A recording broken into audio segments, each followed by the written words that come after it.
Egg masala తెచ్చినవేందే నువ్వు? Chicken masala తెమ్మంటే సరే చికెన్ మసాలా ఇవ్వలేదు, ఎగ్ మసాలా ఇచ్చిరు. సరే ఏదో ఒకటి ఇచ్చిరు కదా.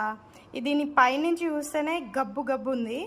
బ్యాక్ సైడ్ తిప్పి చూస్తే ఏందబ్బా ఎంత గలీజ్ ఉందని చూస్తే ఎక్స్పైరీ డేట్ చెక్ చేస్తే 11th డేట్ 4th మంత్లో వచ్చింది. 2022లో మ్యానుఫ్యాక్చరింగ్ అయింది. కింద best before 12 months from manufacture store in అనే అది ఉంది కదా.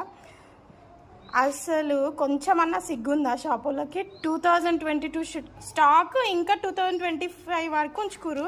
అసలు కొంచెమన్నా కామన్ సెన్స్ ఉందా? జనాలను ఎందుకు ఇంత పిచ్చోళ్ళని చేస్తారు నాకు అర్థం కాదు. ఎక్స్పైరీ డేట్ అయిపోయి 3 years అవుతుంది. వేస్ట్ మొక్కలు. ఇప్పుడు ఇది తీసుకొని పోయి మళ్ళీ రిటర్న్ ఇచ్చేసి వేరేది తీసుకొని రమ్మని చెప్తాం మా హస్బెండ్కి. ఈ ఘనకార్యం చేసింది ఎవరు తెలుసా? ఈయననే. చికెన్ మసాలాకి ఎగ్ మసాలాకి తేడా లేదా? చూసుకోవా, ఏది సర్దేస్తావా? హలో హలో, నేను నీకు నేర్పించిన కదా ఎక్స్పైరీ డేట్స్ నేర్పించడం ఏంది? ఇక్కడ 2022లో వచ్చింది. 12 months అంటే ఎప్పుడో అయిపోయింది. 2025లో ఉన్నావు నువ్వు. హలో చూడే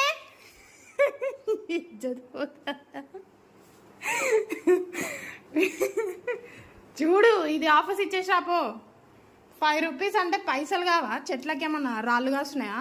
5 rupees బొక్క. ఇప్పుడు పో, ఇది ఇచ్చేసి వేరే తీసుకొని రాపో.